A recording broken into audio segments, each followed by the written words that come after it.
பாருங்கள், எங்கள் பப்பி எங்கே போயிட்டுருக்கான் பாருங்கள். துணியை விட்டு எங்கே போயிட்டுருக்கான் பாருங்கள். அவனை போட்டது எங்கே, அம்மா எங்கே கிடக்கு, எங்கே போயிட்டுருக்கான் பாருங்கள். திருந்துறான். இவன் சாக்கடை தந்து போட்டு கடிச்சிட்டு கிடக்குறா.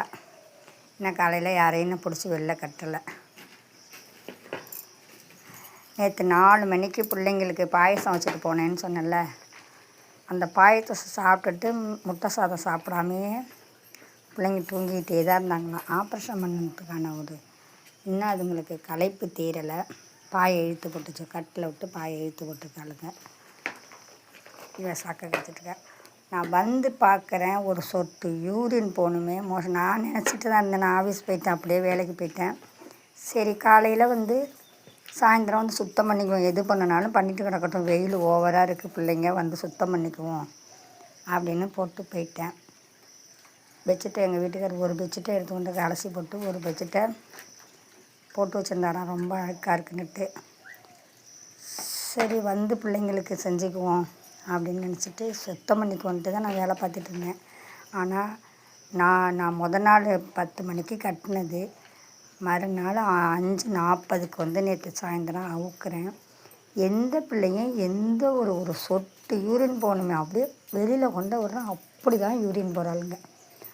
அந்த வீட்டுக்குள்ளே போகக்கூடாதுங்கிற ஒரு அறிவெல்லாம் இருக்குது. பைரவியம்மா, அப்படி ஒரு அறிவு. நான் சாப்பாடு போடுறேன்னு 2 பிள்ளைங்களை கொண்டாந்து விட்டுட்டு போயிருக்காங்க.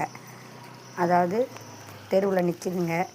நான் ஒரு வாரமாக அந்த பிள்ளைங்களை நான் சரி யாரோ வளர்க்குறாங்க கொண்டாந்து போட்டுட்டுன்னு இருந்தேன். ரோட்டில் கிடந்துச்சிங்க. சரி, வளர்க்குறாங்க போல இருக்குது அப்படின்னு நினச்சிட்டு நான் கம்முனு இருந்தேன். கடைசியாக பார்த்தா அந்த பிள்ளை யாருமே சாப்பாடு போடாமல் ரோட்லேயே கூனி குருவி கிடந்தான். அப்புறம் ஒளிஞ்சிருந்து மறைஞ்சிருந்து இன்றைக்கும் ஒளிஞ்சிருந்து தான் போடுறேன். நைட்டு வச்சுட்டு இப்போ பாருங்கள், அவன் நான் தண்ணி பிடிச்சிட்ருக்கேன்.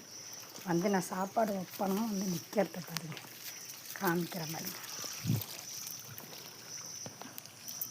இந்த பசங்களுக்காக 2 கேட்டு போட்டு வச்சுருக்கேன், வெளியில் போகாமல் இருக்க.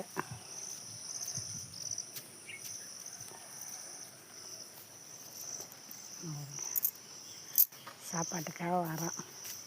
உடம்பு சரியில்லாத பிள்ளைய கொண்டாந்து விட்டுட்டு போயிட்டாங்க. சாப்பாடு தரேன்.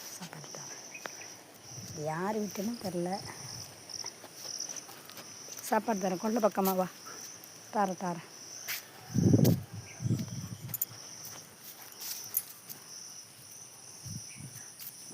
இன்னொருத்தனை காமிக்கிறேன் பாருங்கள், வீட்டில் படுத்து கிடக்குறான்.